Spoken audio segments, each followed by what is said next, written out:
43. Paris, France. The smell of perfume and powder hung thick in the air, a delicate veil masking the scent of fear. Outside, boots echoed against cobblestones, rhythmic and mechanical, as Nazi patrols marched through the Rue Saint-Honoré. Inside a small cosmetics boutique, the faint jingle of a bell announced another visitor, but no one here came merely to buy lipstick. Behind the counter stood Marie-Claire Legrand, a woman of 31 with porcelain skin, dark curls tucked beneath a silk scarf, and eyes that revealed more resolve than beauty. To the German officers who frequented her shop, she was the charming Parisian shopkeeper who sold imported perfumes and powders. But to the French resistance, she was Colette, courier, saboteur, and handler of one of the most audacious covert operations in occupied Paris. On that morning, she adjusted a row of perfume bottles on the counter: Chanel No. 5, Guerlain Mitsuko, Caron Tabac Blonde. Each glimmered in the filtered sunlight, crystal decanters of supposed luxury. Yet hidden among them, indistinguishable to any casual eye, were bottles containing a deadly secret, small quantities of plastic explosive, disguised perfectly as thick, translucent liquid perfume. The bottles had been crafted by SOE engineers in London, who had found ways to hollow out glass chambers and seal in detonators beneath false stoppers. To any Gestapo officer searching her store, they were ordinary flacons of Parisian luxury, but to Colette, they were bombs waiting to be kissed by flame. She moved with care. The bottle she lifted today, Éclat de Nuit, engraved elegantly in gold, was destined for the Nazi headquarters on Avenue Foch, one of the most heavily guarded buildings in the city. It was there that German intelligence officers dined, interrogated, and tortured members of the French resistance. Marie-Claire had been chosen for this mission not just because of her courage, but because of her cover. Her boutique supplied fragrances to the wives and mistresses of high-ranking German officers. Even the staff inside the Nazi HQ requested refills of her best-selling scents. She was, in the eyes of the occupiers, a harmless woman making a living under occupation. But beneath the scent of lilacs and rose oil, the air carried another fragrance: gun oil, inked documents, and secrets. That afternoon, she packed her samples carefully into a wicker case. A single bottle, the one with the modified stopper, was placed between genuine perfumes. She ran her fingers lightly over it. Too light to be suspicion. Too perfect to be noticed. The clock struck 2. It was time. She draped her overcoat over her shoulders, the kind favored by Parisian women of means, and glanced at the small mirror behind the counter. For a moment, she allowed herself to breathe, a deep, trembling inhale. Behind her reflection, she could see the photograph of her younger brother, Luc, executed the previous winter after being caught distributing anti-German pamphlets near Gare du Nord. "Poor toy, mon frère," she whispered. Outside, the sky was the color of pewter. The city buzzed under curfew, the hum of trams, the distant rattle of a German truck. She stepped into the street, her heels clicking softly. In her hand, a basket of perfume. In her heart, vengeance. 2 blocks away, a man in a gray overcoat stood beneath a lamppost, pretending to smoke. He tipped his hat as she passed. That was Henri Valiant, her contact, a railway engineer who coordinated resistance sabotage operations. "Bon chance, Colette," he murmured. She didn't reply. Only met his gaze for a heartbeat before continuing toward the Nazi headquarters. Every step brought her closer to danger. The street narrowed, soldiers stood outside the iron gates, rifles slung lazily over their shoulders. The red-white-black swastika banners fluttered from the windows above like grotesque ribbons of power. As she approached, a soldier stopped her.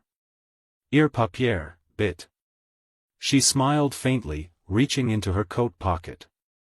Her forged identification papers, printed by a resistance artist in Montmartre, bore the name Hélène Fournier, licensed supplier of cosmetic goods to German personnel.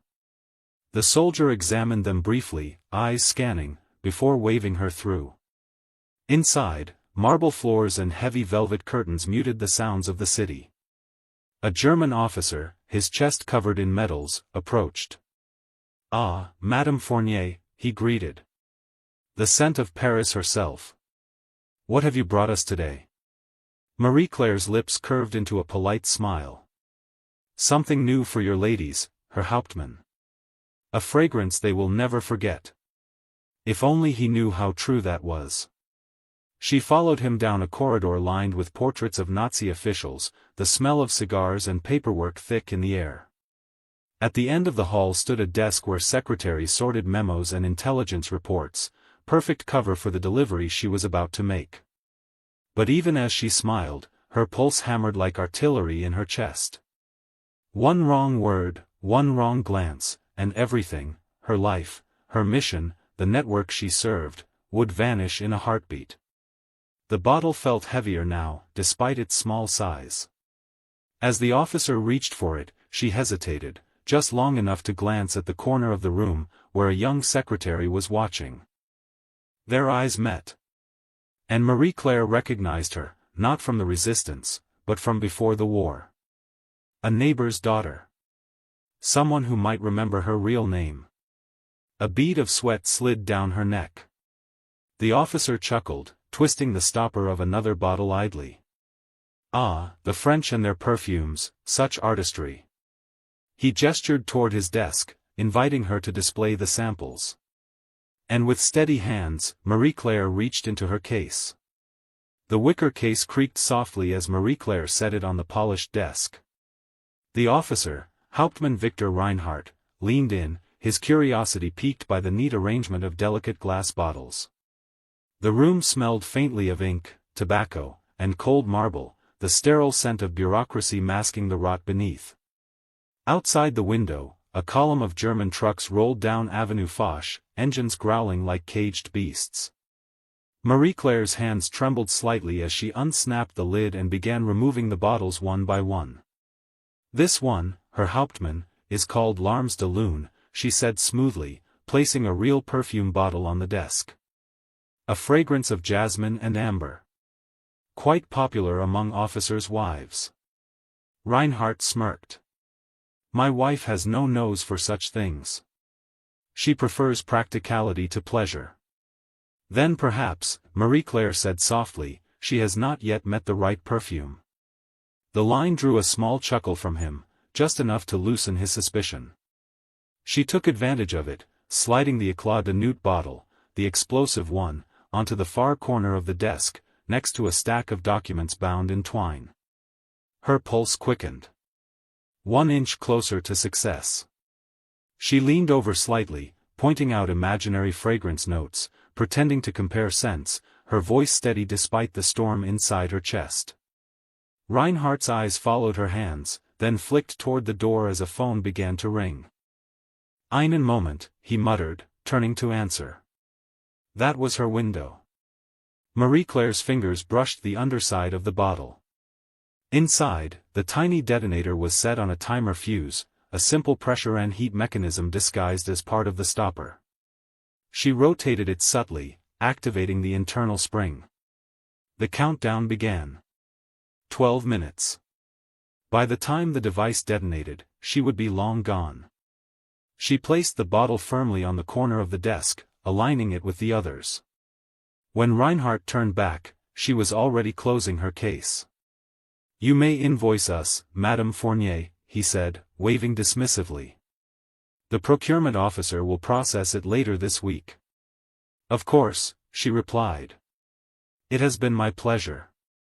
She turned toward the door. Every step away from that desk felt like walking a tightrope over an abyss. Then, a voice behind her. "Excuse me." It was the young secretary, Elsa Bauer, no older than 20, her pale hair pinned in perfect curls.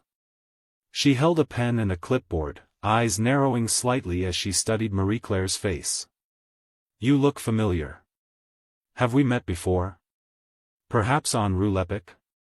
Marie Claire's throat tightened. Rue Lepic, her old neighborhood before the war, before the Gestapo had raided her family's home. If Elsa placed her, even faintly, everything would unravel.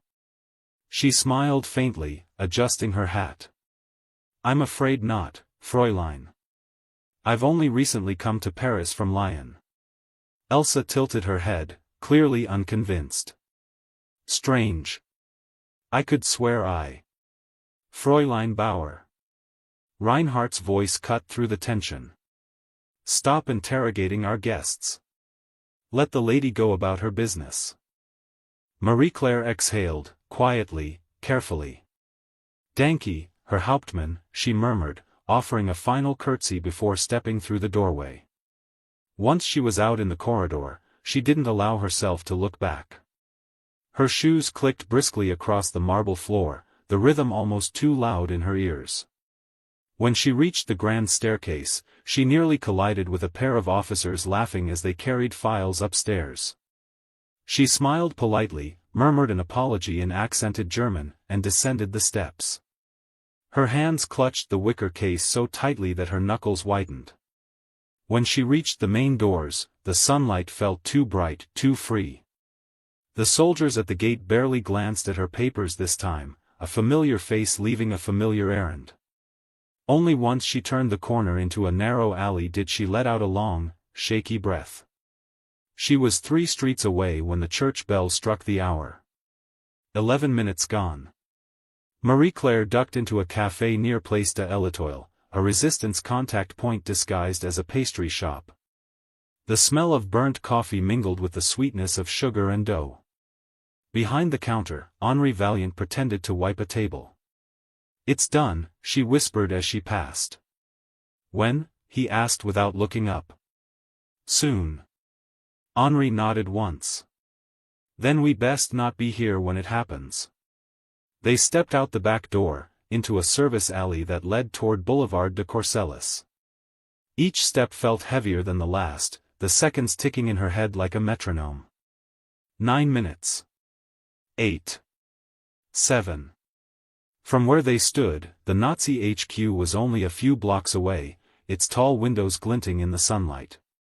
Pedestrians passed, unaware of the silent clock ticking toward destruction. Henri glanced at her, his expression torn between fear and admiration. "You're either the bravest woman in Paris, or the most insane." Marie-Claire allowed herself a grim smile. "Maybe both." Then, a sound. A distant crack, like a thunderclap rolling through the streets. The ground trembled faintly beneath their feet, followed by the sharp, echoing boom of shattering glass. The explosion ripped through the top floors of the building on Avenue Foch. A plume of smoke burst from its windows, followed by a cascade of burning papers drifting into the sky like snow. Screams followed, German voices, confused, terrified. Henri turned, eyes wide. "Mon Dieu, you did it." Marie-Claire didn't answer. She only watched, frozen, as the plume of smoke twisted upward into the cold spring air.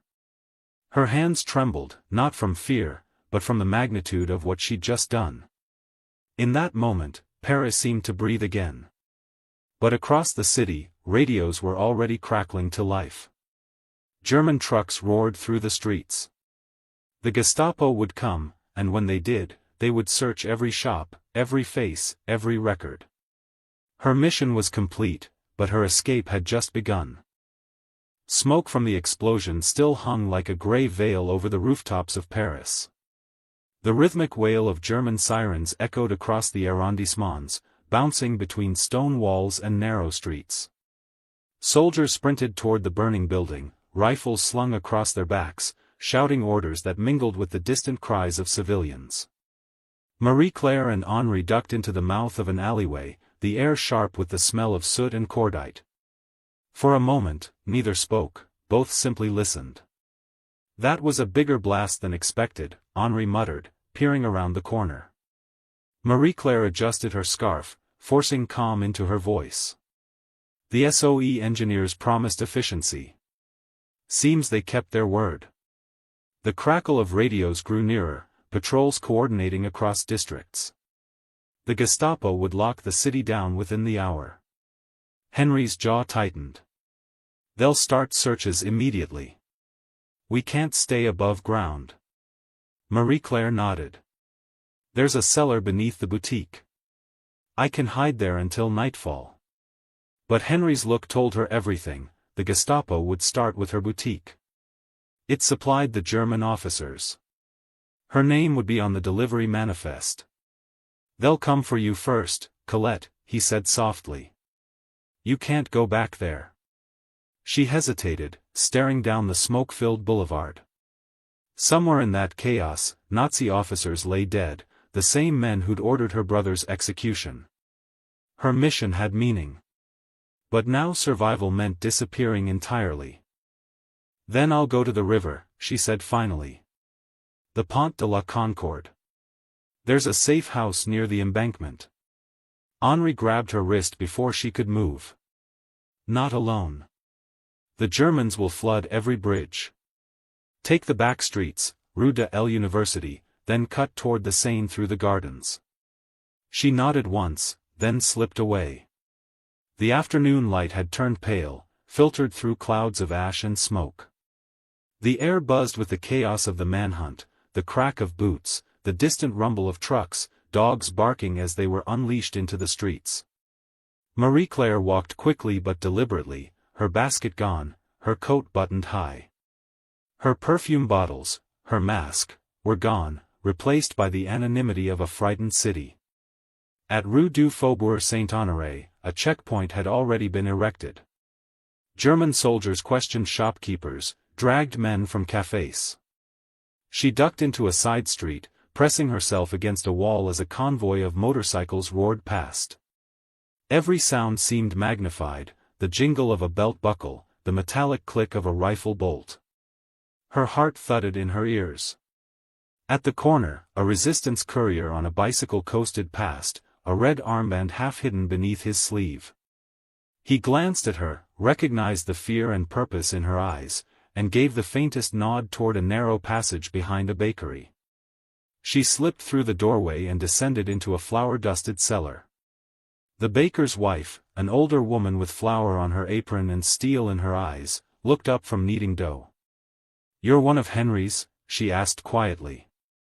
Marie-Claire nodded. "They'll be searching everywhere." "Then you'll stay here," the woman said, motioning to a trapdoor behind sacks of flour. "The patrols won't come until dark. I'll bring water." Marie-Claire hesitated. "And you?"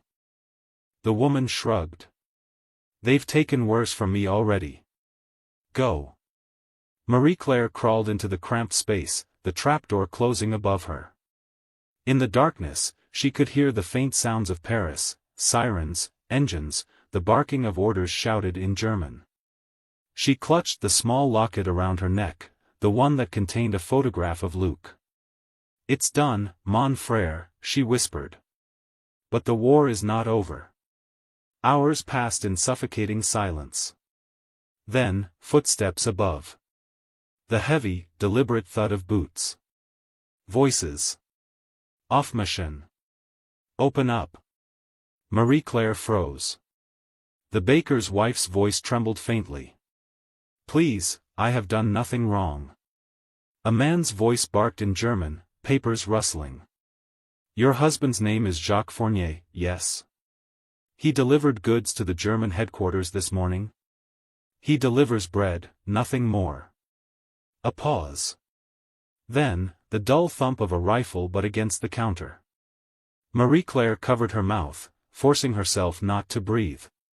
The Gestapo officer's voice came again, closer now. "We have reason to believe explosives were smuggled into the building under the guise of civilian trade. We will search every shop, every cellar." A silence, then footsteps descending. Marie-Claire's heart pounded so violently she thought it would betray her. Through a crack in the wooden slats above, she saw a flashlight beam sweep across the cellar, bright, white, merciless. It passed once. Twice. Then stopped, inches from the trapdoor. A German voice muttered something. Boots scraped against the floor. Marie-Claire pressed herself into the earth, praying to remain unseen. Then, a sudden crash. The baker's wife had dropped a pan upstairs, feigning surprise. "Pardon, messieurs. My hands, I am clumsy."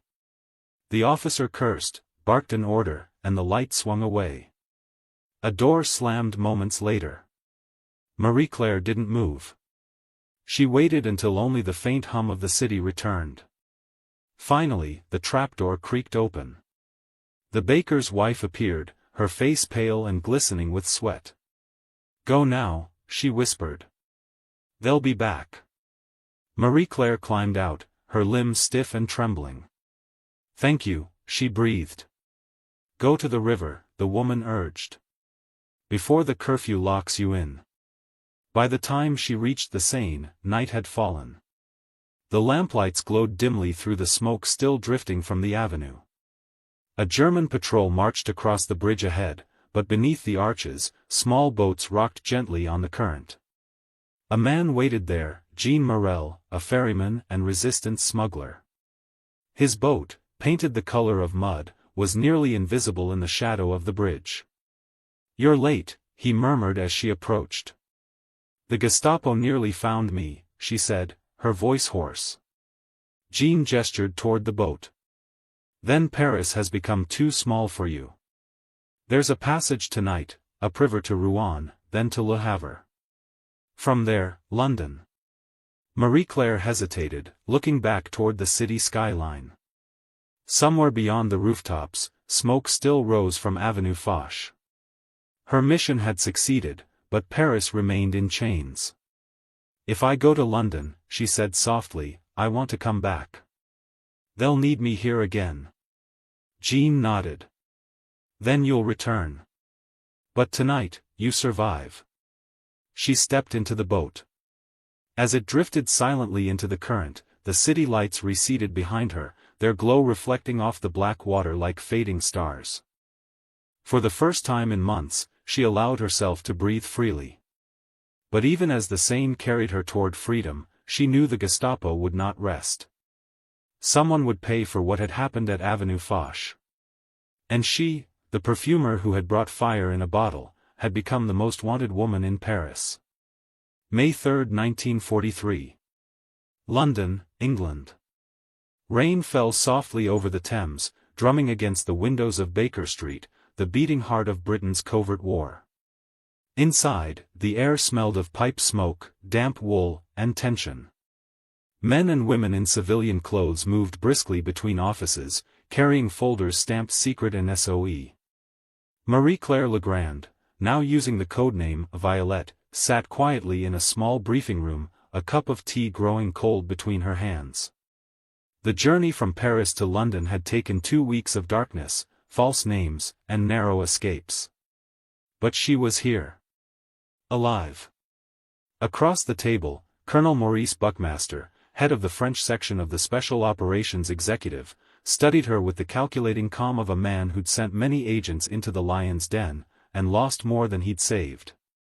"Quite the entrance you've made into our files, Miss Legrand," he said finally. "You blew half of the Sicherheitsdienst headquarters sky high. The Germans are still trying to determine whether it was an internal sabotage or divine intervention." Marie-Claire said nothing. Her eyes were fixed on the smoke curling from the colonel's pipe. "Your handler, Henri Valiant, confirmed your extraction. Excellent work. But London doesn't keep field agents idle for long." He opened a folder, revealing photographs, railway maps, factories, and coded transmission logs. "France needs more than symbolic explosions now. We need disruption, permanent, organized chaos." He slid the papers toward her. "And we think you can help lead it." Marie-Claire's gaze hardened. "You want me to go back?" Buckmaster nodded. "The Germans believe the woman who delivered those perfumes died in the explosion. They've described her remains as unrecognizable.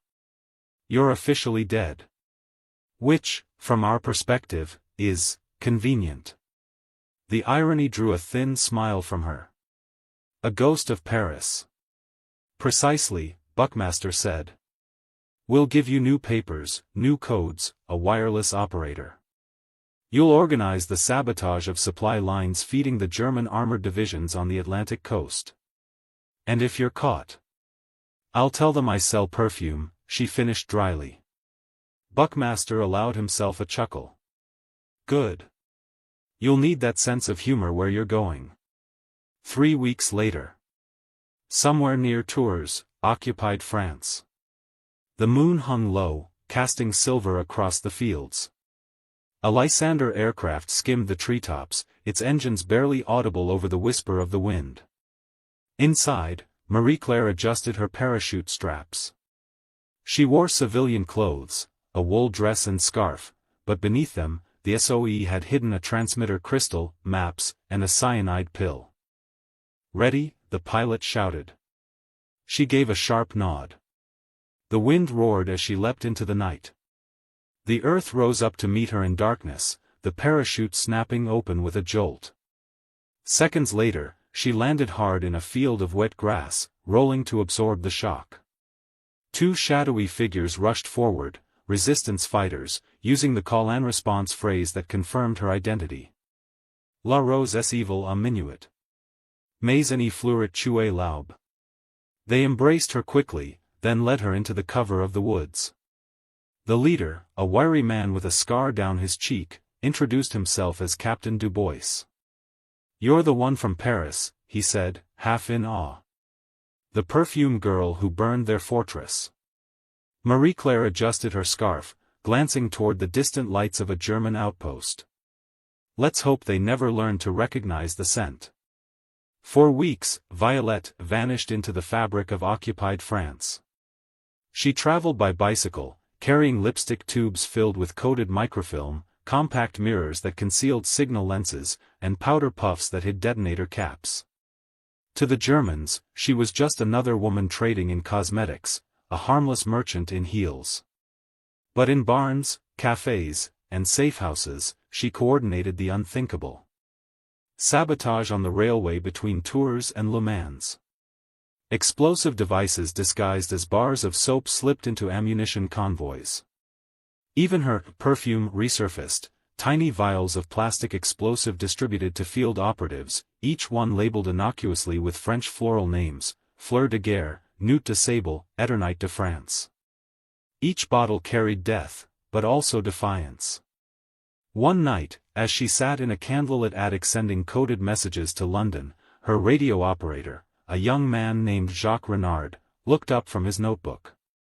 "You've killed more Germans with perfume than some men have with guns." Marie-Claire didn't look up. Guns kill soldiers. Perfume kills pride. He grinned faintly. "You sound like a legend already." "Legends don't live long," she replied. Outside, thunder rolled, or perhaps artillery. She paused, lowering her hand over the Morse key. "Signal complete," she said. "London has their coordinates." Jacques leaned back, exhaling. "Then let's get some sleep." But as Marie-Claire glanced through the window, she saw faint lights flickering on the distant road, German trucks. More than one. Headed toward the village. Her stomach dropped. They'd been found. Within minutes, the attic was alive with motion. Papers burned in the stove, radios dismantled, floorboards pried up to hide evidence. Outside, engines rumbled closer. "They must have intercepted the signal," Jacques whispered. "We have to move." Marie-Claire grabbed her satchel. "Not yet, there's still one transmission to send. There's no time. London needs to know we're compromised," she said firmly, her tone slicing through the panic. "If we vanish, they'll send others straight into the trap." She turned the dial, keyed in the last message. "Circuit broken. Enemy close. Violette out." The static hissed as the signal went through. Then the sound of boots, outside, on the stairs. Jacques shoved open the rear window. "Go." Marie-Claire threw her satchel over her shoulder and climbed through as the first German voice barked a command. A gunshot cracked through the night, wood splintered near her hand. They ran. Through the dark, through rain-soaked alleys, their shadows slipping between stone walls and hedges. Searchlights cut through the mist behind them. Another gunshot. Jacques stumbled, falling hard. "Go," he gasped, clutching his side. "I'll slow them down." "No," she hissed, dragging him up. But he shoved her away, eyes blazing with the grim clarity of sacrifice. "You're worth 10 of me. Finish it, Colette." Then he turned and fired back at the approaching soldiers, buying her seconds, precious seconds, to vanish into the forest. As she ran, branches tearing at her clothes, she heard the final echo of gunfire, then silence. She didn't look back. By dawn, the Germans would report the death of a resistance cell near Tours. But they would find no trace of the woman who'd led them, only a broken bottle on the ground, its faint scent still lingering in the air. Lavender. Her signature fragrance. August 1943. Lyon, France. The walls of the Hotel du Globe were thin, but its guests were careful not to speak above a whisper. It was a city crawling with spies, informants, and collaborators, and somewhere among them, the Gestapo's most feared hunter of resistance networks, Klaus Barbie, the Butcher of Lyon. Marie Claire, still living under her codename Violette, knew his name well. Every resistance courier in the South whispered it like a curse. And now, her name had begun to cross his desk. She stood by the window of her rented room, the morning light spilling across a stack of coded messages. Her reflection in the glass looked foreign, hair dyed black, face thinner, eyes harder. She wore the appearance of a traveling cosmetics distributor, her sample case filled with false bottom compartments. But beneath the disguise, she was running out of time. The Gestapo had tightened their net since the ambush near Tours.